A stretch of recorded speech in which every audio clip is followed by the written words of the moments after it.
listening anything without losing the temper is education.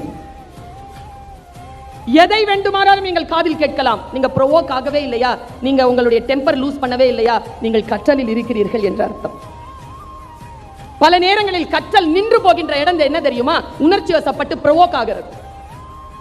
யார் மிக முக்கியமான லீடர் தெரியுமா? நீ என்ன வேணாலும் பேசிக்க, பிளக புடுங்கிட்டா என்ன பண்ணுவேன்? லீடர் பிளக புடுங்கி விட்டுருவான், ப்ரோவோக் ஆகவே மாட்டான். எனக்கு ஜீசஸ் கிரைஸ்ட ரொம்ப பிடிக்கும். He was a real leader.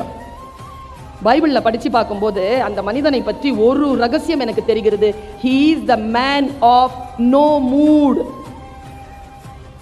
பொது வாழ்க்கைக்குன்னு வந்துட்டதுக்கு அப்புறமா, லீடரா இருக்கணும்னு வந்துட்டதுக்கு அப்புறமா நீங்க மூடியா இருக்க முடியாது.